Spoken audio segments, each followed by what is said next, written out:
اعوذ باللہ من الشیطان اللعین الرجیم بسم اللہ الرحمن الرحیم الحمد للہ وکفا وسلام علی عبادہ الذین اصطفیٰ. درود بھیجیے محمد وعلی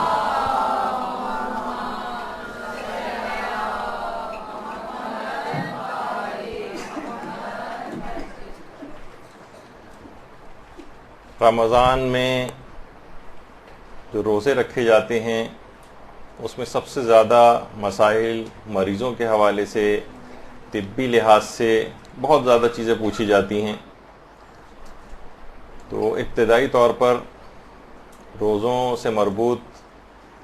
وہ مسائل کہ جن کا تعلق طب یا میڈیکل سائنس سے ہے اور مریضوں سے ہے، کون سی بیماریاں ایسی جس میں روزہ چھوڑ سکتے ہیں، بیماری میں روزہ چھوڑنے کا معیار کیا ہے، یہ انشاءاللہ آج کچھ ڈسکس ہوگا. اور جو وقت بچے گا اس میں کچھ مزید مسائل بھی آئیں گے. تو دیکھیے، سب سے پہلی بات تو یہ ہے کہ آج ہم لوگوں نے روزے کو بہت ہی مشکل مسئلہ بنا لیا ہے، جبکہ تاریخ اسلام کا اگر مطالعہ کریں تو لوگوں نے انتہائی سخت ترین حالات میں روزے رکھے. جو بالکل پہلا رمضان تھا جس میں روزے فرض کیے گئے تھے، وہ تو انتہائی جھلستی ہوئی گرمیوں میں آیا تھا. اور آج رمضان میں کس قدر سہولیات موجود ہیں، رمضان میں کس قدر آسائشیں ہیں، اور اتنا ہی روزہ رکھنا ہم لوگوں کے لیے مشکل اور ناممکن ہوتا جا رہا ہے. یعنی وہ رمضان کی جس کے آنے پر معصومین علیہم السلام، اللہم صلی علی محمد وعلی محمد،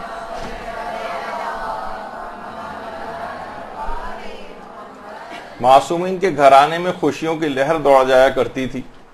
وہ رمضان جس کو معصومین عید اولیاء قرار دیتے تھے، آج جیسے جیسے رمضان قریب آتا جاتا ہے لوگوں کے دل خوف سے دھڑکنا شروع ہو جاتے ہیں. اور پہلے رمضان کے دن گزرنے ہی سے ایک لحاظ سے کاؤنٹ ڈاؤن سٹارٹ کر دیتے ہیں کہ اچھا اتنے دن رہ گئے، اب رمضان ختم ہونے میں اتنے دن رہ گئے. اور علماء حضرات سے دیکھا گیا ہے کہ مسائل صرف اور صرف اس نیت سے پوچھے جاتے ہیں، کہیں اور بعض اوقات اکثر غلط انفارمیشن بھی دے کے مسائل پوچھے جاتے ہیں کہ کوئی طریقہ ایسا مل جائے کہ روزہ ہم پر سے معاف ہو جائے، کوئی ایسا طریقہ مل جائے جسے روزہ نہ رکھنا پڑے. تو کفاروں کا اور فدیوں کا اس لحاظ سے جو بیک لاگ ہے وہ بڑھتا چلا جاتا ہے. اور پھر لوگ کہتے ہیں کہ نام سے قضا روزے رکھے جا رہے ہیں، نہ مثلا اتنے زیادہ کفارے ہم رکھ سکتے ہیں روزے، نہ ہمارے پاس مسکینوں کو کھانا کھلانے کے اب اتنے پیسے ہیں، اور مختلف بہانوں سے مختلف عذر گھڑ کر اور روزوں کو ایک لحاظ سے ساقط جو ہے وہ سمجھا جاتا ہے. ایک خاتون کا ایک دفعہ آیا تھا ایک مدرسے کے پاس بھی مسئلہ، جو کہتی جو انہوں نے کہا کہ 5 سال سے میں نے روزے نہیں رکھے، میں فدیہ کتنا دوں گی مجبوری کی وجہ سے. اچھا، اب دیکھا جائے لوگوں کے لیے کے نزدیک مجبوریوں کے معیارات کیا کیا بن گئے. مثلا میرے شوہر بیمار تھے اور ان کے ڈائپرس وغیرہ چینج کرنا پڑتے تھے، تو ظاہر ہے اس وجہ سے میں روزہ نہیں رکھ سکی. جب زیادہ تحقیق کی تو وہ پیچھے مجبوری جو ہے اس طرح کی بیان ہوئی، اس کا کوئی تعلق نہیں ہے روزہ چھوڑنے سے. تو بہرحال تاریخ کے اندر اگر ہم دیکھیں تو جس وقت جنگ احد ہوئی تھی اور حضرت حمزہ سید الشہداء کا لقب جن کو ملا تھا، تو حضرت حمزہ، اچھا اس زمانے میں آپ دیکھیے کہ عرب کے اندر اتنی شدید گرمی ہوا کرتی تھی، اتنی شدید گرمی، آج بھی 50-55 ٹیمپریچر بڑے آرام سے وہاں پر ہو جاتا ہے گرمیوں میں. جس وقت حضرت حمزہ شہید ہوئے تھے تو حالت روزہ سے تھے،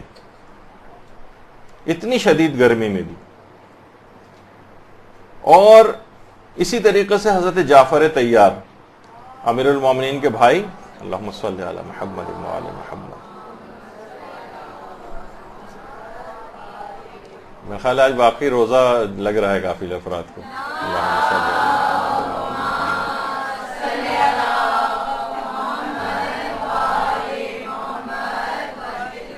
کہ جس وقت جنگ موتا میں شہادت ہوئی تھی، تو جس وقت جنگ شروع ہونے لگی اور ابتدا ہی سے گھوڑے سے نیچے اتر آئے اور پاپ یادہ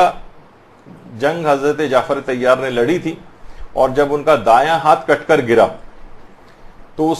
اس کے بعد 70 تیر جعفر طیار کے جسم کے اندر پیوست تھے اور خون تیزی کے ساتھ بہہ رہا تھا۔ اصحاب حضرت جعفر طیار کو زخمی حالت میں اٹھا کر جو خیمہ مجروحین تھا، جہاں پہ زخمی افراد کو رکھا جاتا تھا ٹریٹمنٹ وغیرہ کے لیے، وہاں لے کر آئے اور کسی نے ان کو پانی پیش کیا۔ انہوں نے انتہائی نقاہت میں اپنی آنکھیں کھولی، پانی کو دیکھا اور کہا کہ اسے غروب آفتاب تک کے لیے اٹھا کر رکھ دو، اگر زندہ رہا تو پی لوں گا، زندہ نہ رہا تو لب تشنا خدا کی بارگاہ میں حاضری دوں گا۔ تو پوچھا کہ انتظار کیوں ہے غروب آفتاب تک، آپ کیوں انتظار کر رہے ہیں؟ تو فرمایا کہ میں روزے سے ہوں، جعفر طیار۔ اسی طریقے سے ہمارے چھٹے امام امام جعفر صادق علیہ السلام کے فرزند،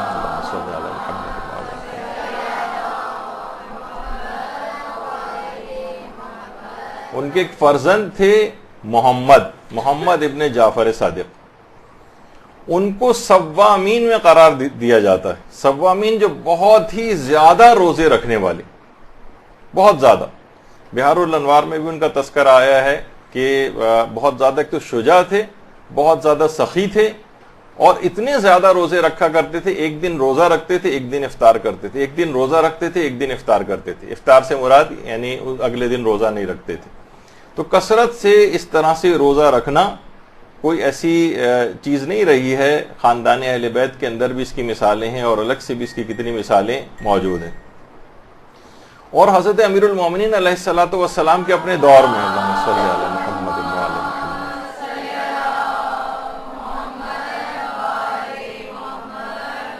اس زمانے کی مومنات اتنی کثرت کے ساتھ روزے رکھا کرتی تھیں کہ باقاعدہ گھر کے مردوں نے آ کر امیر المومنین سے باقاعدہ شکایت کی تھی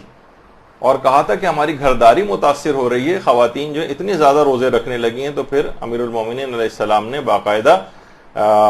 وہ حکم نامہ جاری کیا تھا کہ جب تک مردوں کی یعنی شوہر کی اجازت نہ ہو تب تک مستحب روزہ عورت نہیں رکھ سکتی۔ تو آپ نے دیکھا کہ بہرحال اسی طریقے سے تاریخ کے اندر اگر ہم دیکھیں تو مختار کے متعلق ملتا ہے کہ مختار جب شدید جنگ ہو رہی تھی، شدید پیاس کا عالم تھا، اور اسی میں کچھ جنگ میں ذرا سی کچھ فراغت ملی تھی اور اس کے بعد مجاہدین کو لوگوں نے لا کے پانی وغیرہ پیش کیا تھا، تو سب مجاہدین پانی پینے لگے، لیکن مختار نے منع کر دیا اور کہا کہ میں تقرب الہی اور قاتلان حسین سے جہاد کی نعمت کی شکر گزاری میں روزے سے ہوں،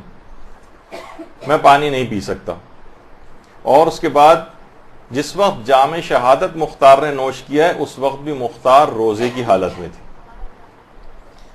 تو اس سے اندازہ لگائیں کہ اتنے سخت ترین حالات کے اندر بھی یہ آپ کو سنائے جانے کا مقصد یہ ہے تاکہ ایک اندازہ ہو کہ ہم کتنی آسانی کے ساتھ، اتنی سہولیات ملنے کے باوجود،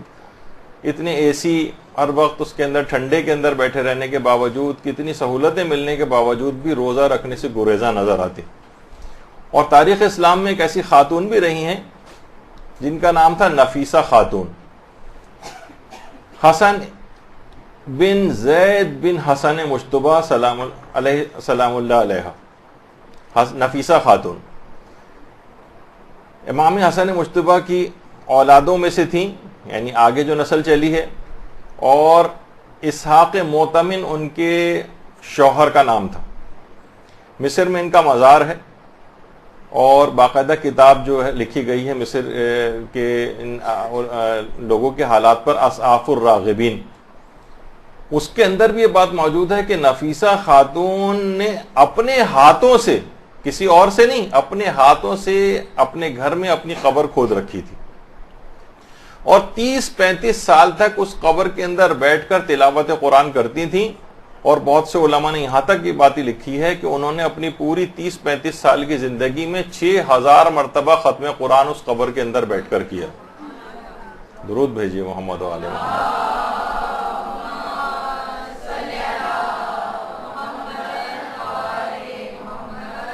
یعنی روزانہ تقریباً 10 سے 15 پارہ کی تلاوت کا جو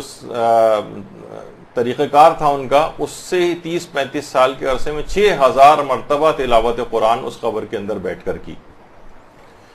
اور رمضان کے لحاظ سے بھی، یعنی یہ ایک تو روزے رکھنے کی بہت عادی تھی، اور ان کا انتقال بھی رمضان میں ہوا تھا. حالت احتضار میں جب کسی نے ان کو پانی پیش کیا تھا تو آپ نے اس وقت آنکھیں کھولی تھی اور کہا تھا کہ 30 سال سے میں یہ دعا مانگ رہی ہوں کہ میرے روزے کی حالت میں انتقال ہو، اور آج جب یہ موقع نصیب ہونے والا ہے مجھے، تو تم مجھے پانی پیش کر رہے ہو. اور اسی تلاوت قرآن کرنے کی اتنی عادی تھیں کہ حالت احتضار میں تلاوت قرآن کر رہی تھیں. اور جس وقت سورہ انعام کی یہ والی آیت آئی، لہم دار السلام عند ربہم، اور اللہ کے پاس ان افراد کے لیے دار السلام ہے، یعنی جنت ہے، جس وقت یہ آیت تلاوت کی اسی وقت ان کی روح قفس انصری سے پرواز کر گئی. تو اس سے آپ اندازہ لگائیں. اللہم صلی علی محمد و علی محمد.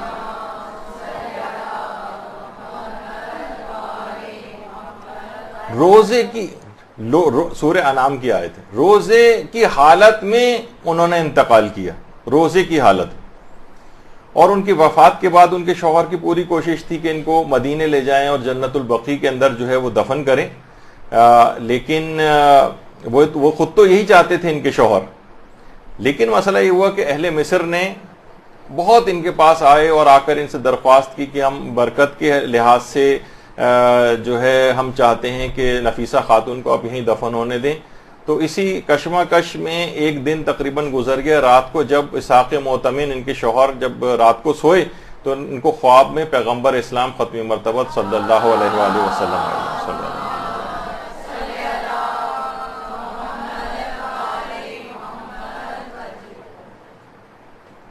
منتخب التواریخ میں ملا ہاشم خراسانی نے یہ بات لکھی ہے کہ پیغمبر جو ہیں وہ خواب میں آئے اور کہا کہ، اور آ کے ان سے کہا کہ اے اسحاق، اہل مصر سے اس بارے میں جھگڑا نہ کرو، ان کی برکت سے اللہ ان لوگوں پر رحمت خدا نازل کرے گا، یعنی نفیسہ کو یہیں مصر کے اندر دفن کر دو. اور بہرحال پھر اس کے بعد مصر ہی میں نفیسہ خاتون کو جو دفن کر دیا گیا. اور محدث قمی نے بھی لکھا ہے، اور باقاعدہ ام البنین کے نام سے سید حسن شیرازی نے جو کتاب لکھی ہے، تو اس کے اندر بھی ایک اہل علم نے خواب میں ان کی تدفین کے بعد پیغمبر اسلام کو دیکھا تھا، جس میں پیغمبر نے ان سے فرمایا تھا کہ اے محمد، اگر تمہارے پاس خدا کے حضور کوئی تم حاجت طلب کرنا چاہو تو نفیسہ طاہرہ کے لیے خواہ ایک درہمی کی نظر کیوں نہ ہو، خدا سے اس کے ذریعے تم حاجت طلب کرو تو خدا تمہاری حاجت کو پورا کرے گا. نفیسہ خاتون. تو ان کا مزار آج بھی مرج خلائق ہے مصر میں، اور باقاعدہ ان کی روزہ رکھنے کے حوالے سے اور تلاوت قرآن کرنے کے لحاظ سے ان کی شہرت بہت زیادہ ہے نفیسہ خاتون کی. اور صرف یہی نہیں، کتنے ائمہ کے اصحاب تھے. ایک روزہ کرام کہلاتا ہے. کرام ایک صحابی تھے، باقاعدہ کلینی نے بھی روایت کی ہے کہ انہوں نے قسم کھائی تھی کہ جب تک حضرت حجت کا ظہور نہیں ہو جاتا تب تک میں روزے سے رہوں گا. اب چھٹے امام کے پاس یہ والا کیس لے جائے گا اور کہا کہ ایک شخص نے اس طریقے سے قسم کھائی ہے، وہ اپنی قسم کو کیسے پورا کرے. تو امام نے پھر اس کا ایک طریقہ بتایا، کہا کہ یہ سارا سال روزے سے رہے گا، صرف عید فطر اور عید قربان کے روز یہ روزہ نہیں رکھے گا، اور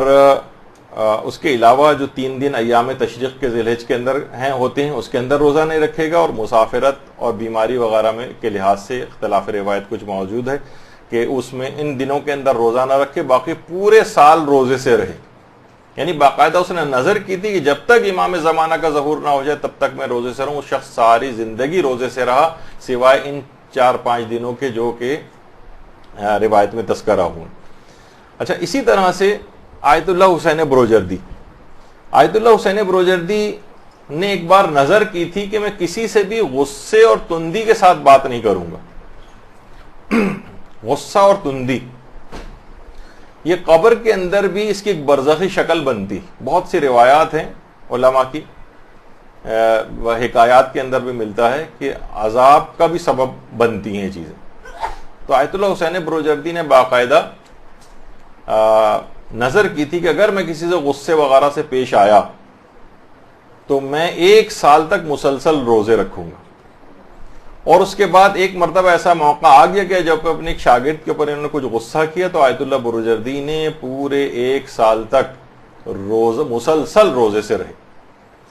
اور اتنی بزرگی اور بڑھاپے کے عالم میں بھی آیت اللہ بروجردی مسلسل اپنی نظر کو پورا کرنے کے لیے روزے سے رہے. تو یہ روزہ رکھنا کوئی ایسی چیز نہیں جس کے لیے بہت زیادہ پریشان ہونا پڑے, سوگ منانا پڑے کہ بس کیا ہو گیا ہے کہ رمضان آ گیا ہے. کتنی تاریخ کے اندر مثالیں اس طرح کی ملتی. شہید مطہری اپنے والد کے متعلق فرماتے ہیں کہ میرے والد اور میری والدہ, یہ جو برابر میں کھڑے ہوئے ہیں شہید مطہری کے والد, اتنے روزے رکھتے تھے کہ خاص طور پر یہ جو 3 میں نے اپنی پوری زندگی میں فرماتے ہیں کبھی نہیں دیکھا کہ میرے والد اور والدہ نے کبھی بھی رمضان کو رجب اور شعبان کے روزوں سے ملائے بغیر کبھی رکھا ہو. یعنی مسلسل 3 مہینے تک تو اس طرح سے روزے رکھتے تھے اور اس کے علاوہ سال بھر بھی روزے سے رہتے تھے.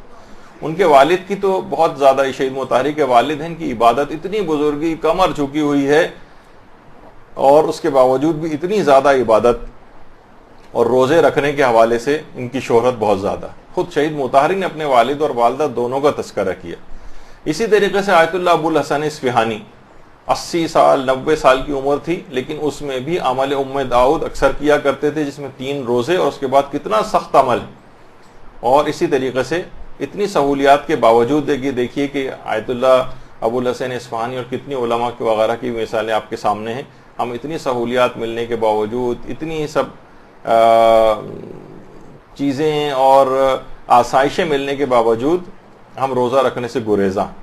تو یہ سب باتیں آپ کو ہمت بڑھانے کے لیے وہ کی جا رہی ہیں کہ بہرحال روزہ رکھنے سے انسان کو صحت بھی ملتی ہے, بیماریاں بھی اس سے دور ہوتی ہیں. تو جب تک کوئی صحیح ایسا بڑا نقصان نہ ہو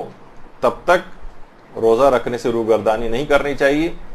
اور کوئی ایسا جھوٹا سچی چیز بتا کر اپنے لیے ایسا فتویٰ کا انتظام نہیں کرنا چاہیے کہ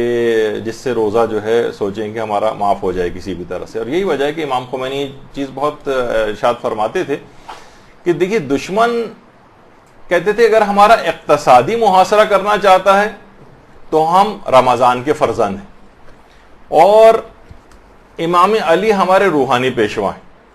اور اگر ہمارا دشمن فوجی محاصرہ کرنا چاہے تو ہم محرم کے فرزند ہیں اور امام حسین ہمارے رہبر. تو اس لحاظ سے درود بھیجیے محمد والے محمد.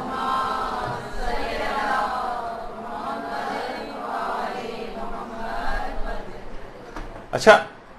اب دیکھیے جہاد, عراق کے اندر جہاد چل رہا ہے, شام میں بھی ہو رہا ہے, اور دنیا میں مختلف جگہوں پر مجاہدین کتنی بڑی تعداد کے اندر ان جگہوں کے اوپر کتنے سخت ترین, اتنی شدید گرمیاں. سوچیں کہ اس وقت عراق کے اندر شاید آج بھی 45-47 ٹیمپریچر وہاں پہ چل رہا ہے, 50 بڑے آرام سے کراس ہو جاتا ہے وہاں پر. آقا سیستانی نے باقاعدہ وہاں کے جو مجاہدین ہیں انہوں نے جب یہ سوال اس لحاظ سے پوچھا کہ ان کے لیے روزہ رکھنے کا کیا حکم, تو اس کے اندر بڑی تفصیل کے ساتھ یعنی تمام ان مجاہدین کے اوپر بھی روزہ معاف نہیں, کہا کہ نہیں, یعنی وہ روزہ رکھیں گے, نیت کریں گے باقاعدہ, اور اگر کوئی ایسی چیز آئی کہ جس سے ان کو یہ جو ادائے واجب ہے جہاد کا بہت زیادہ متاثر اگر اس سے اگر ہو رہا ہے, بہت شدید حالت خراب ہو رہی ہے, تو فقط اتنا کم پانی اور کھانا وہ لے سکتے ہیں کہ جس سے ان کی وہ اضطراری کیفیت ختم ہو جائے, اور اس کے بعد رمضان کے بعد ان کو اس روزے کی قضا بھی کرنا پڑے گی. نہ صرف یہ کہ روزہ معاف نہیں ہے بلکہ وہی والا کہ اضطرار کا مسئلہ جو ایک عام شخص کے لیے وہی ان مجاہدین کے لیے بھی, ان کے لیے الگ سے کوئی مسئلہ نہیں ہے کہ وہ لوگ جو ہے ان کے اوپر روزہ معاف ہو جائے کہ ہم تو اتنا بڑا کام کر رہے ہیں, ہم تو اتنا بڑا جہاد کر رہے ہیں, ہمیں کھانے پینے کی اجازت مل جانی چاہیے, ہمیں روزہ چھوڑنے کی اجازت مل جانی چاہیے. نہیں, ان کو بھی مسلمانوں نے کتنی جنگیں اور جہاد جو ہیں وہ رمضان میں کیے, تو ان مجاہدین کے لیے بھی باقاعدہ الگ سے فتویٰ کی یہ مسئلہ. اس سے آپ کو مسئلے کی سنگینی کا اندازہ لگانا چاہیے کہ اتنا آسان مسئلہ نہیں ہے روزہ چھوڑنا, کہ اتنی آسائشوں میں کسی کو نزلہ ہو جاتا ہے تو روزہ چھوڑ رہا ہے, تو کسی کو کھانسی ہو رہی ہے تو روزہ چھوڑ رہا ہے, کسی کو معمولی سی کمزوری ہو رہی ہے تو روزہ چھوڑ رہا ہے. اور خواتین یہ سمجھتی ہیں کہ مثلا اگر وہ پریگنینسی ہو گئی ہے یا مثلاً بچے کو دودھ پلانے کا مسئلہ ہے تو فوراً ان کا یہ ہوتا ہے کہ مجھے روزہ چھوڑنا ہے. ایسا نہیں, ابھی اس کی تفصیل آگے آئے گی. تو اس میں ایک یہ ہے کہ کیا یہ جو نقصان ہوتا ہے, نقصان کے اندر روزہ چھوڑا جاتا ہے, تو کیا معمولی سے نقصان کے احتمال سے روزہ معاف ہوتا ہے؟ دیکھیے یہ بات یاد رکھ لیجئے, صحت کے اعتبار سے معمولی نقصان پہنچنے کا جو ایک احتمال ہے اس سے روزہ معاف نہیں ہوتا. یعنی ایسا نقصان ہو جس کا عام طور پر برداشت کرنا جس کو بہت مشکل ہو, جس سے زندگی خطرے میں پڑ رہی ہو, یا کوئی شدید نقصان, اگر کوئی واقعی ایسا کوئی شدید نقصان ہے تو واجب تو چھوڑیے, روزہ رکھنا حرام ہو جاتا ہے. وہ ایک شدید نقصان والی کیفیت ہے.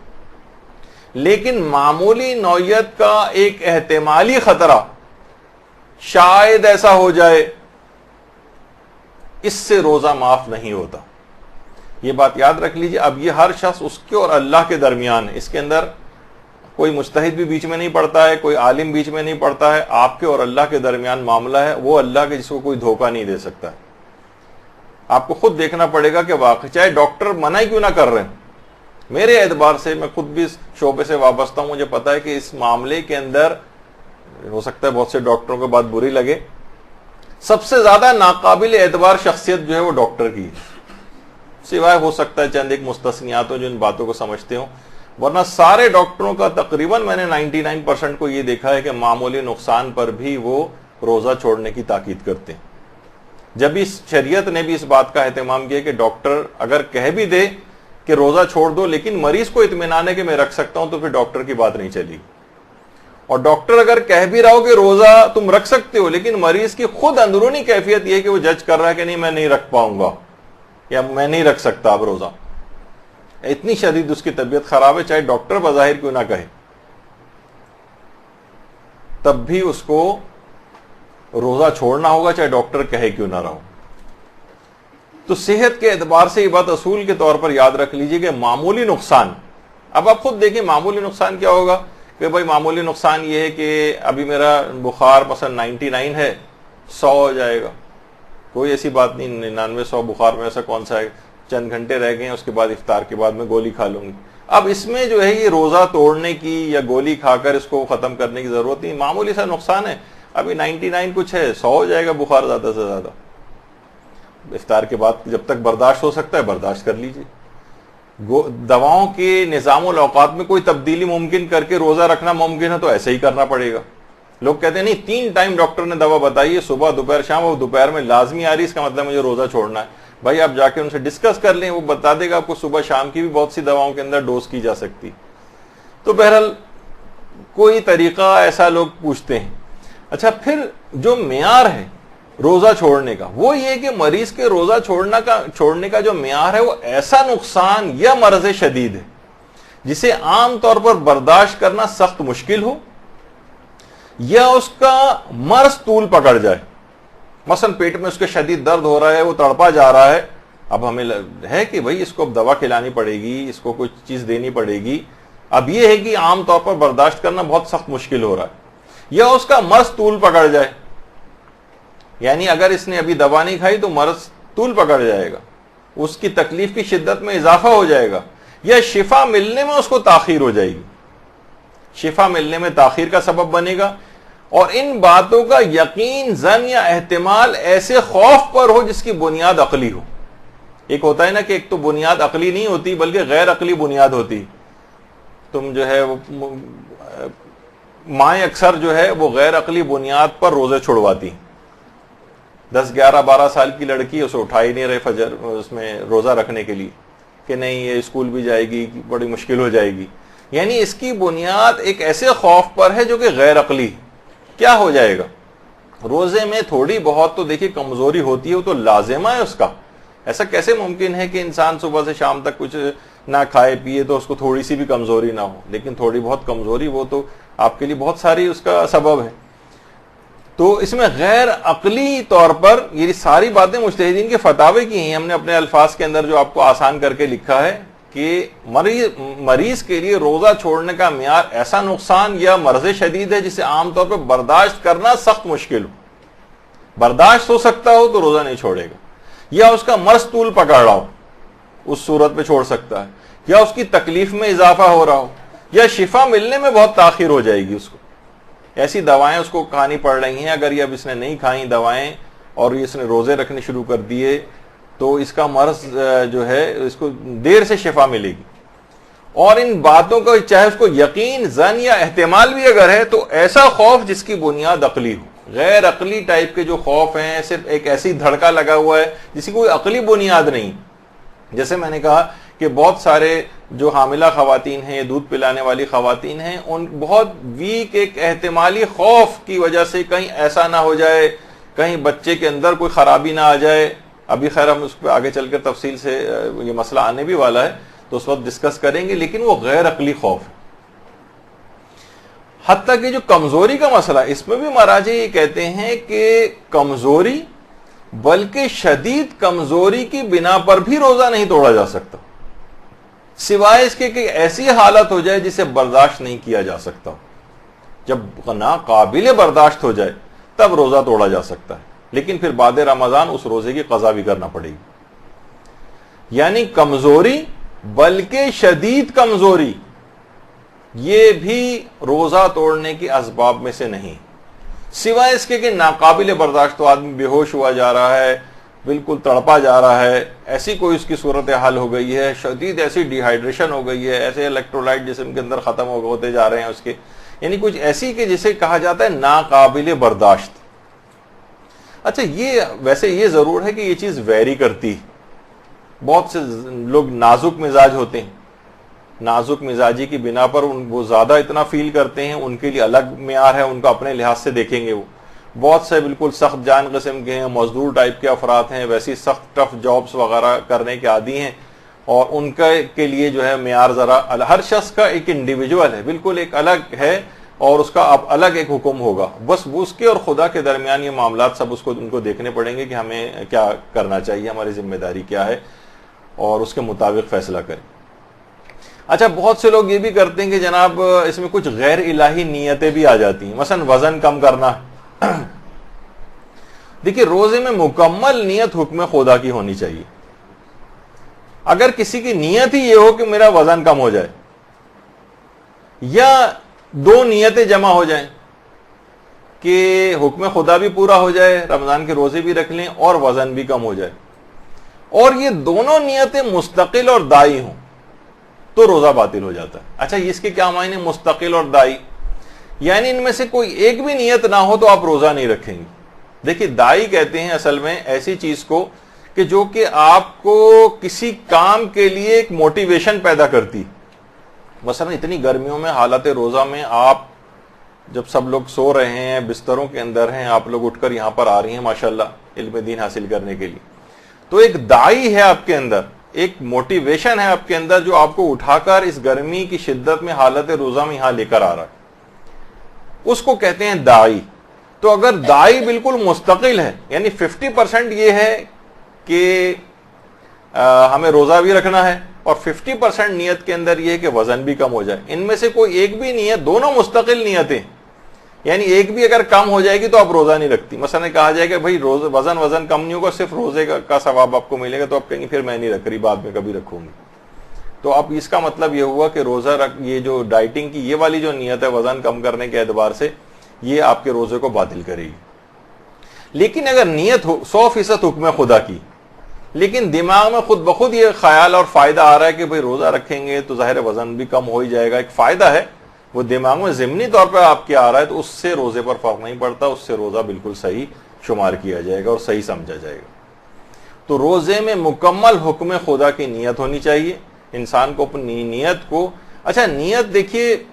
رک کر، ایک تو نیت ہم وہ سوچتے ہیں کہ وہ الفاظ کا دہرانا، وہ الفاظ کے دہرانے کی کوئی اہمیت نہیں، صرف دل کے اندر آپ کے پورا ایک خیال ہونا چاہیے، ارادہ ہونا چاہیے کہ میں حکم خدا کی بجا آوری میں صبح صادق سے لے کر غروب آفتاب تک ان تمام چیزوں سے اپنے آپ کو بچاؤں گی کہ جو منع کی گئیں۔ تو نیت کو انسان کو اپنی اچھی بنانا چاہیے اور چیک بھی کرتے رہنا چاہیے۔ اچھا، خواتین کے حوالے سے ایک سوال، کیونکہ طبی لحاظ سے بہت ساری چیزیں آ رہی ہیں اس کے اندر، تو کیا ایسی ادویات استعمال کر سکتی ہیں؟ وہ چاہتی ہیں کہ بھئی ابھی تو موقع ایسا ہے کہ ہم روزے سب کے ساتھ رکھ لیں گے، بعد میں روزے بہت مشکل ہو جاتے ہیں، قضا کرنا مشکل ہو جاتا ہے، بعض اوقات کفارہ تاخیر لازم آنے لگتا ہے، تو کیا ہم اپنے مخصوص ایام کو روکنے کے لیے کوئی ایسی دوائیں استعمال کر سکتے ہیں؟ تو جواب یہ کہ جی ہاں استعمال کر سکتے ہیں، لیکن زیادہ بہتر یہ ہے کہ ان ادویات کو بہرحال، یہ میں فقہی طور پہ نہیں کہہ رہا، ویسے مشورے کے طور پر، کہ ان ادویات کو استعمال نہ کیا جائے۔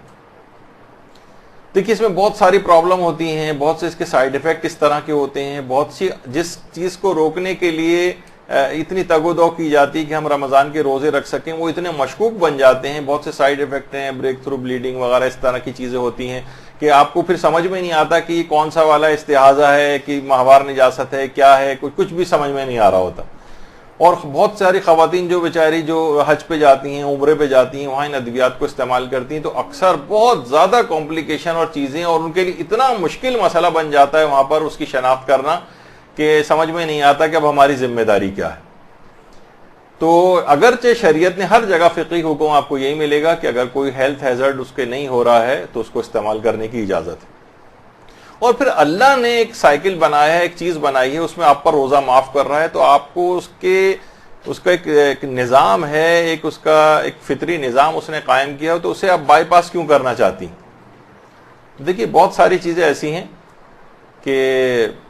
ایک بزرگ تھے، وہ کسی مجتہد کے پاس گئے اور کہا کہ دعا کیجئے کہ اس سال میں ماہ رمضان کے روزے رکھ سکوں، بہت ہی بزرگ 80-90 سال کے۔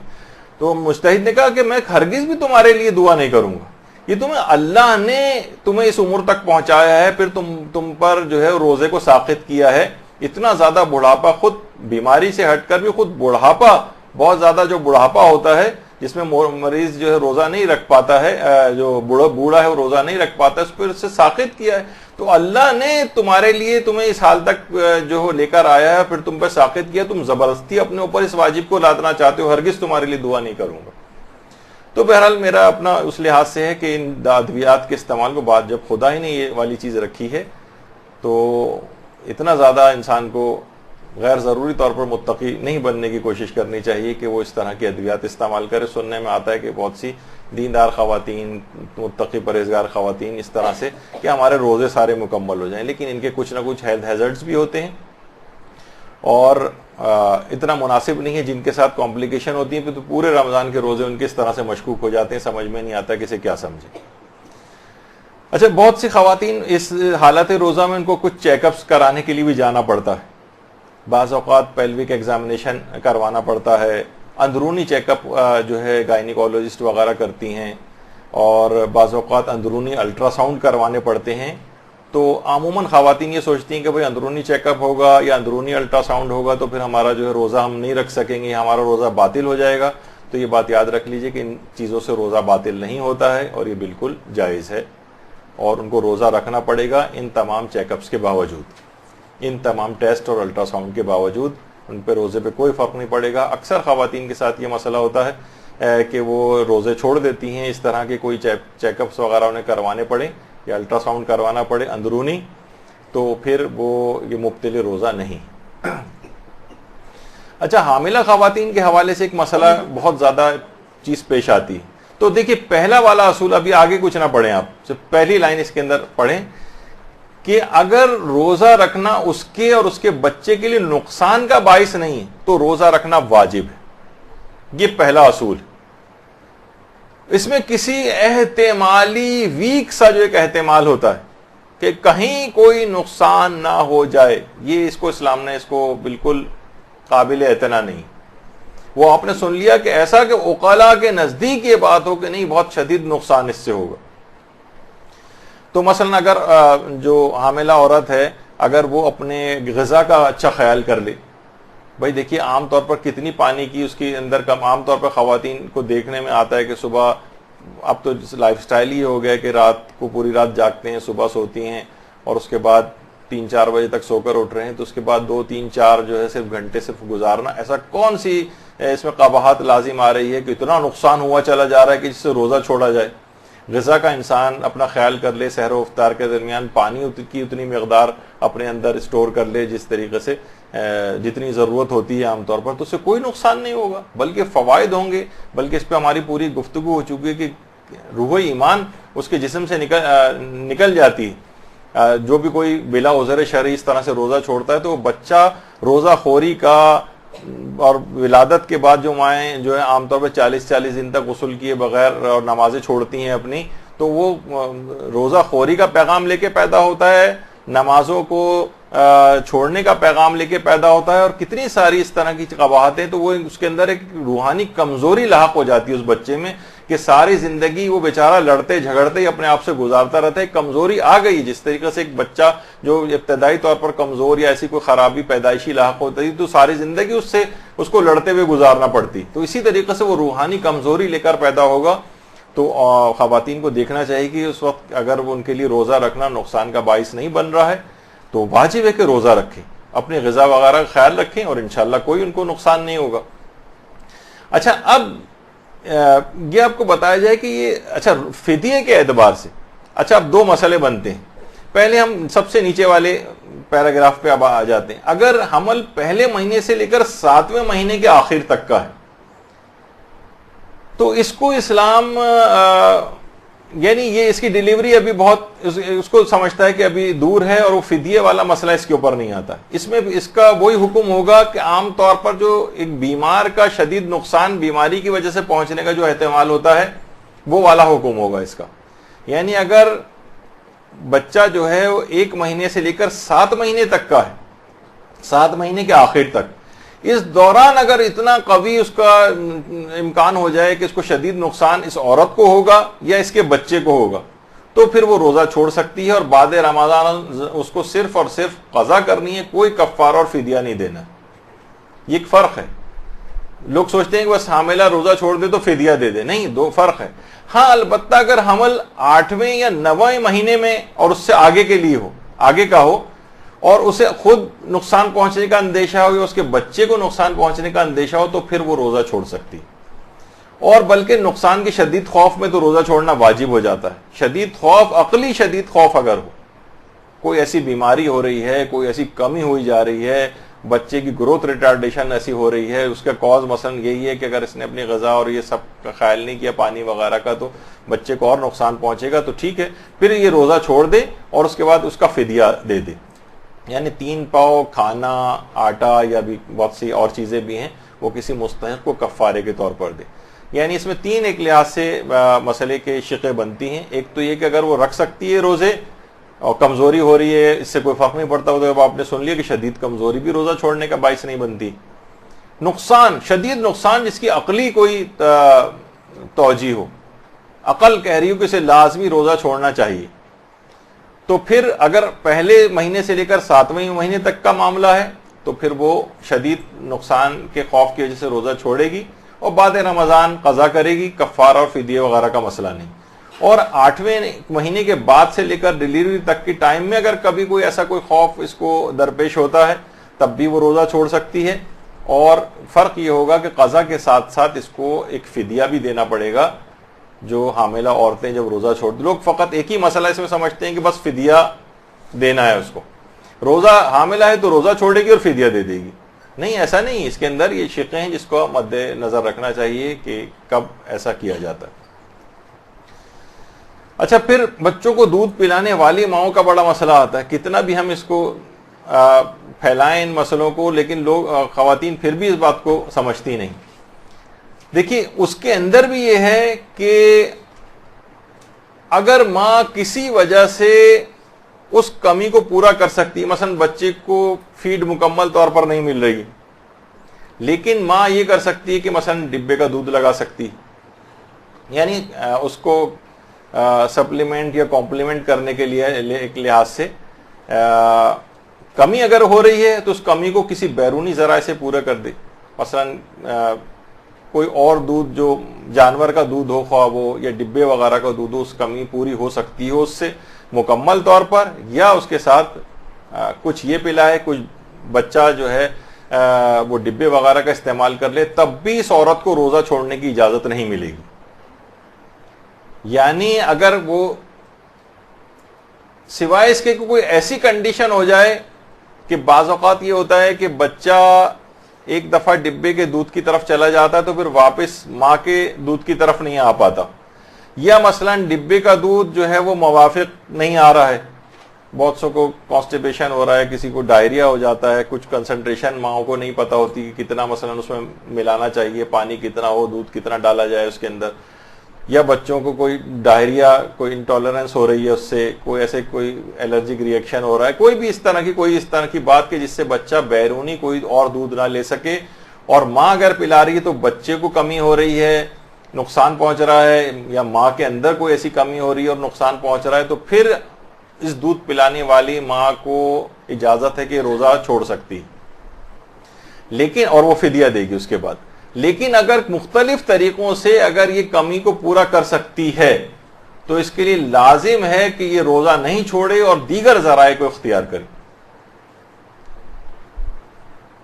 تو اصول یہ بنا کہ اگر روزہ رکھنے کی وجہ سے دودھ کی کمی کو مصنوعی طور پر پورا کیا جا سکتا ہے تو ماں کے لیے روزہ چھوڑنا جائز نہیں ہے. لیکن اگر مکمل انحصار بچے کا ماں کے دودھ پر ہی ہو، کوئی دوسرا طریقہ اس کی کمی کو پورا کرنے کا نہ ہو، جو میں نے وجوہات بتائیں کہ اس کو کوئی ایسی کمپلیکیشن ہو رہی ہے، بچے کے لیے موافق نہیں ہو پا رہا ہے، اس کو وہ ایڈجسٹ نہیں کر پا رہا ہے کسی طریقے سے وہ بچہ، اور اس کو نقصان پہنچ رہا ہے، تو روزہ رکھنا خود ماں کے لیے اگر نقصان دہ ہے، بچے کے لیے نقصان دہ ہو رہا ہے، تو پھر ماں روزہ چھوڑ دے گی اور ہر دن کے بدلے وہ ایک فدیہ دے گی کسی مستحق مومن کو، اور رمضان کے بعد اس روزے کی قضا بھی کرنا ہوگی. تو آپ نے دیکھا کہ دودھ پلانے والی ماؤں کا بھی جو مسئلہ ہے وہ بس ایک عمومی طور پر تاثر یہ ہے کہ بھئی اس پہ تو روزہ معاف ہے، ایسا نہیں ہے، بلکہ وہ حتی الامکان وہ روزہ رکھے گی، اور جب وہ روزہ رکھنے شروع کرے کوئی مائنڈ میک اپ اپنا کر لے اور اپنی غذا وزا کا خیال کرے، تو آپ دیکھیں گے کیا ایسی چیز ہوگی. اگر آپ دیکھیں تو سحر اور افطار اور اس کے بعد کے پیریڈ میں آدمی اتنا، اگر آپ روزانہ کی کیلکولیشن کریں تو عام دنوں میں بھی آپ اتنا پانی وغیرہ نہیں پیتی ہیں یا اتنی غذا نہیں کھا پاتی جتنا رمضان میں کھا لیتی ہیں. تو جب کوئی چیز کی کمی واقع نہیں ہو رہی ہے تو پھر روزہ چھوڑنے کا ایسا کوئی جواز نہیں بنتا ہے، سوائے اس کے کوئی استثنائی موارد ہوں تو پھر ایک الگ بات بنتی ہے. تو کسی بھی طریقے سے اگر اس کمی کو پورا کر کے وہ روزہ رکھ سکتی ہو تو ضروری ہے کہ روزہ رکھے. اچھا، یہ فدیہ کب دیں یا عورتیں حاملہ یا دودھ پلانے والی؟ جب یہ واقعی ایسی صورتحال ہو جائے جو ہم نے ڈسکس کی کہ اس کو اب فدیہ دینا ہے، تو کیا وہ یہ کر سکتی ہے کہ بھئی مجھے تو پورے مہینے یہ کیفیت رہے گی، آگے کے دنوں میں یہ کیفیت رہے گی تو میں ابھی سے یہ فدیہ نکال دوں؟ نہیں، وہ یہ نہیں کر سکتی. جو دن آگے بڑھتے جائیں اور وہ روزہ اس سے چھوٹتا جائے، وہ دن گزرنے کے بعد اس کا فدیہ دے، ایڈوانس میں نہیں دے سکتی. یعنی حاملہ ہو یا دودھ پلانے والی عورتیں وہ پورے مہینے کا ایڈوانس میں، جتنے بھی دن وہ نہیں رکھ پا رہی ہے اس کا ایڈوانس میں دے کہ نہیں اب تو مشکل ہے کہ میں ایک ہفتے تک مثلا روزہ رکھ سکوں، جو میری صورتحال ہے، تو ایڈوانس میں نہیں دے سکتی. ایک دن گزرنے کے بعد بھی دے سکتی ہے، یا یہ بھی کر سکتی ہے کہ ابھی فوراً نہ دے، عید وغیرہ ہو جائے اور ایک ساتھ پھر جتنے بھی روزے چھوڑے ہیں اس کے چھوٹے ہیں، اس طرح سے ان کی قضا تو جب کبھی وہ پورے سال میں انجام دے گی، اس کے پاس وقت ہے. فدیہ بھی کوشش تو کرے کہ جتنی جلد ہو سکے دے، لیکن یہ بعد میں بھی ادا کر سکتی. فوراً واجب نہیں کہ ادھر وہ دن گزرا اور فوراً اسی دن اس کو فدیہ دینا ہے. رمضان میں بھی ایک دن گزرنے کے بعد بھی دے سکتی ہے، اور بہت سارے دن اس طرح سے جمع ہو جائیں تو اس کے بعد بھی اکٹھے ان کا فدیہ بعد میں بھی ادا کیا جا سکتا ہے. اور رمضان کے بعد تو وہ قضا انجام دیں گی ہی. تو بہت سی خواتین کو یہ دیکھا گیا ہے اور بہت سے مریضوں کو بھی دیکھا گیا ہے کہ وہ ایڈوانس میں ہی اپنا پورا فدیہ نکال دیتے ہیں. صرف 1-2 افراد کو صرف اجازت ہے کہ وہ ایڈوانس میں نکال سکتے ہیں، وہ بھی آگے چل کر آئے گا، لیکن ان افراد کو اجازت نہیں. اچھا دیکھیے، بہت سے بوڑھے افراد جو ہوتے ہیں وہ اس کے اندر شامل، یعنی بڑھاپے کے باعث روزہ رکھنا جن کے لیے باعث مشقت ہو. دیکھیے، کچھ افراد بوڑھے ایسے ہیں کہ روزہ وہ رکھ لیں گے لیکن مشقت کے ساتھ، گرتے پڑتے جا رہے ہیں اور چکر آ رہے ہیں اور کمزوری کے اندر، نقاہتوں کے اندر لیٹے ہوئے ہیں اور بہت بوڑھے بھی ہیں. دیکھیے، کوئی ویسے اس میں کوئی ایج فیکٹر نہیں تو کوئی آپ کہیں کہ بھئی کون سی ایج، 80 سال؟ نہیں، بہت سے 80 سال کیسے فٹ ہے. کہ اور بہت سے 60-65 سال کے ایسے لگ رہے ہوں گے کہ بس یہ تو بیچارے روزہ رکھ ہی نہیں سکتے. تو جو بہت زیادہ ایسے بوڑھے افراد کے جو کہ روزہ رکھ تو لیں گے لیکن مشقت کے ساتھ روزہ رکھیں گے, یہ روزہ چھوڑ سکتے ہیں اور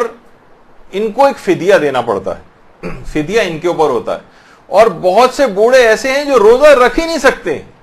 مشقت کے ساتھ بھی نہیں رکھ سکتے, ان پر سے فدیہ معاف ہے. دیکھیے اس کے بوڑھوں کی بھی دو کیٹیگری. ایک کیٹیگری وہ ہے کہ جو مشقت کے ساتھ روزے رکھ سکتی ہے. ایک ہوتا ہے کہ نارمل طریقے سے روزہ والا مسئلہ کہ بوڑھے ہیں لیکن روزہ رکھ رہے ہیں, کوئی مسئلہ نہیں ہے, چل پھر رہے ہیں, آ جا رہے ہیں, کھا پی رہے ہیں, اور معمولی سی اگر کمزوری ہوتی بھی تو کوئی فرق نہیں پڑتا, ان پہ تو واجب ہے کہ روزہ رکھیں. لیکن کچھ ایسے ہیں جو بہت بڑھاپے کی وجہ سے بہت زحمت میں پڑھ کر روزہ رکھ سکتے ہیں, ان کے اوپر سے روزہ معاف ہے اور وہ فدیہ دیں گے. اچھا, فدیہ ایسے افراد یہ رمضان شروع ہوتے ہی پورے رمضان کا فدیہ دے سکتے ہیں. ان کو ہماری فقہی اصطلاح میں شیخ اور شیخہ کہا جاتا ہے, یعنی جو اتنے بوڑھے ہو جائیں کہ بڑھاپے کی وجہ سے روزہ ساقط ہو رہا ہو. اور بہت سے بوڑھے ایسے ہیں جو رکھ ہی نہیں سکتے ہیں, مشقت سے بھی نہیں رکھ سکتے, ان پر سے فدیہ بھی معاف ہے. نہ قضا ہے نہ فدیہ ہے, کچھ بھی نہیں, بس معاف. تو صرف یہ لحاظ سے کیٹیگری بنتی ہے بہت بوڑھے افراد کی, یہ اول رمضان شروع ہوتے ہی نکال سکتے ہیں جو مشقت کے ساتھ روزہ رکھ رہا ہو. اور جو رکھ ہی نہیں سکتا اس کو تو ویسے ہی معاف ہے, وہ بھی چاہے ویسے ہی اپنے اس کے لیے شک ہو رہا ہے, اس کو پتہ نہیں میں اس کیٹیگری میں ہوں یا نہیں, تو وہ بھی احتیاطاً دینا چاہے تو دے سکتا ہے شروع رمضان سے. اچھا, رمضان میں لوگ اکثر پوچھتے ہیں بلڈ ٹیسٹ وغیرہ کرانے کا مسئلہ, لیبارٹریز جاتے ہیں, بلڈ نکالنا پڑ رہا ہے, تو خون نکلوانے سے یہ بالکل جائز ہے اور اس سے روزہ باطل نہیں ہوتا, اس سے کوئی فرق نہیں پڑتا کتنا بھی خون نکال لیا جائے. اسی طریقے سے حالت روزہ میں شوگر بھی چیک کی جا سکتی, ظاہر ہے اس میں بھی بلڈ نکالا جا رہا ہے. اچھا, شوگر کے مریض کے لحاظ سے بھی یہ ہر شوگر کا مریض ذرا الگ ہے, ہم کی کوئی ایک حکم سب پہ مریضوں پہ نہیں لگا سکتے. بہت سے مریض ایسے ہیں, کتنی ویب سائٹس موجود ہیں, کتنے ڈاکٹروں کے ٹی وی پروگرامز آتے ہیں کہ کون کون سی احتیاطیں رکھ کے جو زیادہ کمپلیکیٹڈ جن کی شوگر نہیں ہے وہ روزہ رکھ سکتے ہیں. لیکن یہ احتیاط کر لیں, دوا کے ڈوز یہ کر لیں, انسولین کے ڈوز کم اور زیادہ کیے جا سکتے ہیں, وہ ظاہر ہے وہ ڈاکٹروں سے مشورے وغیرہ کے بعد. ایسا نہ ہو کہ کوئی زبردستی جو ہے وہ کسی کو نقصان ہو جائے اور بعد میں ہمیں آ کے پکڑ کے آپ نے اتنے سخت مسئلے بتائے جس کی وجہ سے دیکھیں انہوں نے روزہ رکھا اور یہ نقصان ہو گیا. وہ تو ہر مریض خود دیکھے کہ کچھ, جب بھی میں نے کہا کہ ہر مریض منفرد ہے, ایک الگ انڈیویجول ہے, اس کا حکم بالکل دوسرے سے الگ ہے. تو نہ تو تمام شوگر کے مریضوں پر سے روزہ معاف ہے اور نہ ہی تمام شوگر کے مریض ایسے ہیں کہ جن کے اوپر روزہ رکھنا واجب ہو. یہ ہر شخص کا ایک بالکل الگ مسئلہ ہے, وہ خود دیکھے کہ وہ رکھ سکتا ہے یا نہیں رکھ سکتا. اگر وہ اپنی ڈائٹ کو مینٹین کرتے ہوئے, دوا کو ڈوز کو ایڈجسٹ کرتے ہوئے, مشورے سے, لائف سٹائل ماڈیفیکیشنز کے ذریعے, بہت ساری اس طرح کی چیزیں ہیں کہ جس سے وہ روزہ رکھنے کے قابل ہو تو اسے رکھنا پڑے گا روزہ. اور اگر اس طرح کی کوئی صورتحال ہوتی ہے کہ ایک دم سے شوگر بہت ڈاؤن اس کی ہو جاتی ہے اور مسائل اس کے ساتھ ہوتے ہیں, تو پھر وہ اپنے شرعی فریضے پر, کیونکہ شدید نقصان پہنچنے کا اندیشہ ہے, تو پھر اس موقع پر وہ روزے کو توڑ سکتا ہے. اچھا, اسی طرح سے خون کے بلڈ ڈونیشن باقاعدہ اکثر روزے کی حالت میں دینے کا ایک مسئلہ ہوتا ہے. تو خون کا عطیہ بھی دے سکتے ہیں, بلڈ بھی ڈونیٹ کر سکتے ہیں. 21 رمضان آتی ہے, مختلف کیمپس وغیرہ لگتے ہیں, اس کے اندر بھی لوگ بلڈ ڈونیٹ کرتے ہیں. تو لوگ عام طور پر دماغ میں یہ آتا ہے کہ کہیں جسم سے خون نکالنے سے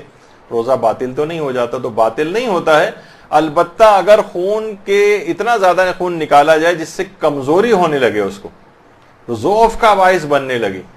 تو اس صورت میں یہ بلڈ ڈونیٹ کرنا یہ مکروہ ہے,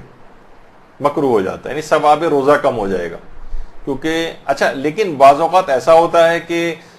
ظاہر ہے کہ مریض کو بہت ضرورت ہے ورنہ وہ مر جائے گا, تو اس طرح کی کوئی صورت حال ہوتی ہے جس میں ایک لحاظ سے دیکھا جائے تو بلڈ ڈونیٹ کرنا واجب بھی ہو سکتا ہے, تو پھر یہ مکروہ والے مسئلے کو نہیں دیکھا جائے گا. یہ عام طور پہ ہوتا ہے جب کوئی ایسی وہ نہیں ہے اور ایک کیمپ لگا ہوا ہے جس کی والنٹیئر کوئی کرے اور جا کر اپنا بلڈ دے دے, اور اسے معلوم ہے کہ نہیں اس سے مجھے کمزوری بہت ہو جائے گی تو اس کے لیے پھر کراہیت رکھتا ہے. لیکن بہت سے لوگوں کو نہیں ایسا کوئی مسئلہ ہوتا تو وہ ان کے لیے مکروہ بھی نہیں. اچھا, بلڈ ڈونیشن کے ساتھ ساتھ ایک اور چیز بھی ہے, بہت سے علاج ایسے ہیں جیسے ہجامہ کروانا, کپنگ جسے کہتے ہیں. یہ بھی اگر خون اس کے جسم سے نکلنے سے کمزوری کا باعث بنے تو ہجامہ کروانا بھی مکروہ ہو جائے گا. بلڈ ڈونیشن کا تو آپ نے سن لیا, یعنی ہر وہ طریقہ. لیکن عام طور پر خون کے جو ٹیسٹ کروائے جاتے ہیں اس میں اتنا کم بلڈ لیا جاتا ہے کہ اس سے کوئی کمزوری وغیرہ نہیں ہوتی. البتہ بہت سے ایسے وہمی ٹائپ کے بھی ہوتے ہیں کہ ذرا سا 5 cc بلڈ نکال لیا جائے تو کہتے ہیں پتہ نہیں کتنا نکال لیا اور بے ہوش ہونے لگتے ہیں اسی وقت. تو وہ اس طرح کے وسواسی افراد کی بات نہیں ہو رہی, لیکن عام طور پر جسم سے اتنی مقدار میں ایسا خون نکلنا جس جو کمزوری کا باعث بن جائے, یہ حالت روزہ میں مکروہ. اور قطع نظر اس کے, ابھی میں اس کے فقہی احکام پہ تو ہم کافی تفصیلی کلاس زنجیر زنی اور قمع زنی کے موضوع کے اوپر لے چکے ہیں. وہ ہر مجتہد کے اپنے اپنے مقلد جو ہے اپنے اپنے مجتہد کے مسئلے کے اوپر عمل کرے. لیکن ویسے کہ عام طور پر زنجیر زنی وغیرہ کے اندر وہ اس میں بھی خون اتنا معمولی نکلتا ہے کہ وہ کمزوری کا باعث نہیں. یعنی اس لحاظ سے اس مسئلے سے قطع نظر کہ کچھ مراجع اس کو منع کرتے ہیں, کچھ جائز قرار, وہ والی چیز ابھی ہم نہیں کر رہے, ابھی صرف خون جسم سے نکالنے کی بات کر رہے ہیں. تو اس لحاظ سے اگر وہ کیونکہ اتنی کم مقدار ہوتی ہے کہ وہ کمزوری کا باعث نہیں ہوتی. بہت زیادہ اگر کوئی ایسا کر لے اور کمزوری کا باعث ہو جائے تو وہ ٹھیک ہے, وہ ایک الگ مسئلہ ہو جائے گا. لیکن اس میں بھی عام طور پر اتنا خون نہیں نکلتا. تو اس میں معیار یہ ہے کہ اتنا خون جو کہ کمزوری کا باعث بنے وہ مکروہ ہے. اچھا, بہت سارے ٹیسٹ ایسے ہیں جو ڈاکٹر حضرات عام طور پر لکھتے ہیں, جیسے معدے کی انڈوسکوپی وغیرہ کرانی. تو اس میں ظاہر ایک ٹیوب ہوتی ہے اور ایک کیمرہ جو ہے وہ منہ کے ذریعے اندر جو ہے وہ ڈالا جاتا ہے. تو اس سے روزہ تو نہیں ٹوٹتا ہے, البتہ اگر ٹیوب کو اندر داخل کرنے کے لیے اس پہ کوئی ایسی رطوبت لگائی گئی, کوئی ایسی کوئی سلپری چیز اس کے اوپر لگائی گئی کہ تاکہ وہ فیسیلیٹیٹ ہو جائے اور آرام سے وہ چیز الگ سے پاس ہو جائے, اس صورت میں روزہ باطل ہوتا ہے. اور اگر یہ اس کو ٹالا جا سکتا ہے, بھئی ابھی انڈوسکوپی ہم نہیں کرا رہے, کوشش ہم ٹھیک ہے ہم رمضان کے بعد کروا لیں گے, اور کوئی ایسا نقصان نہیں ہے تو اس کو تاخیر کر دی جائے اس میں. لیکن اگر واقعی کرانے کی ضرورت پیش آ جائے تو پوچھ لیں کہ وہ کیمرے کو اس یا جو ٹیوب اندر ڈالیں گے وہ اس پہ کوئی ایسی چیز لگا رہے ہیں لکوڈ ٹائپ کی, یا کوئی سلپری چیز جس سے کے ذریعے وہ اندر حلق سے اندر جائے, تو اس صورت میں پھر روزہ باطل ہوگا اور بعد رمضان اس روزے کی قضا کرنا پڑے گی. کفارہ البتہ کوئی نہیں ہے, لیکن قضا اس کی انجام دینا ہوگی. اسی طرح سے بہت ساری چیزیں ایسی ہیں کہ جو مثلاً بہت سے لوگ پائلز کے یا بواسیر کے یا ہیمورائڈز جس کو کہتے ہیں اس کے مریض ہوتے ہیں, تو ان کو باقاعدہ اجابت کی جگہ سے پروکٹوسکوپی ایک کرانی پڑتی ہے کہ تاکہ شناخت کر سکیں کہ پائلز ہیں یا نہیں, یا ان کا کون سی ٹائپ کا کہ پائلز اس کو ہیں. تو اور علاج کے لیے بھی پروکٹوسکوپی ہوتی ہے اور ڈائگنوسس وغیرہ کے لیے بھی ہوتی ہے, اور اس کے ساتھ ساتھ ٹریٹمنٹ بھی ہو جاتا ہے.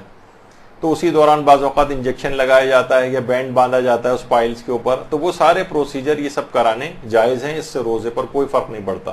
تو بہت سے لوگ پریشان ہو کے کہ بھائی ہمیں تو یہ والا ایک چیز کرانی پڑے گی اور ایک انسٹرومنٹیشن کرانی پڑے گی, جسم کے اندر ایک چیز داخل ہوگی باقاعدہ, تو اس سے روزے پر فرق نہیں پڑتا.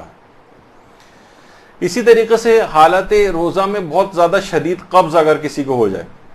اس کے لیے باقاعدہ ریکٹل سپوزیٹریز کہلاتی ہیں, وہ ایک لگائی جاتی ہیں. تو اس کے بعد پھر اس کا وہ قبض میں اس کو آرام آتا ہے, بشرطے کہ وہ لکوڈ والی کوئی چیز نہ ہو. سالڈ ٹائپ کی ایک ٹیبلٹ ٹائپ کی ایک چیز ہوتی ہے, کیپسول ٹائپ کی لمبا سا کیپسول ہوتا ہے, وہ اس کو جسم کے اندر داخل کیا جاتا ہے. اس سے روزہ نہیں ٹوٹتا کیونکہ وہ سالڈ چیز ہے. لیکن جان بوجھ کر اگر کوئی کسی مایا چیز, کوئی لکوڈ ایسا ہے, بہت سے ایسے لکوڈ بھی آتے ہیں جس سے انیما جو ہے وہ لیا جاتا ہے, اس سے روزہ باطل ہوتا ہے. یہ بات یاد رکھ لیجئے کہ کوئی بھی سالڈ چیز قبض کشا اگر لی جاتی ہے, منہ کے ذریعے نہیں, کیونکہ منہ کے ذریعے اگر کوئی بھی دوا آپ کہیں گے بھائی قبض کو دور کرنے کوئی دوا منہ سے اگر کھائی جائے گی, اس سے تو لازمی روزہ باطل ہوگا. تو دوسرا جو روٹس ہیں اس کے جو کہ عام طور پر میڈیکل سائنس کے اندر ہیں, اس کے ذریعے اگر کوئی دوا اس لحاظ سے اندر جسم میں داخل کی جا رہی, بشرطے وہ ٹھوس ہو,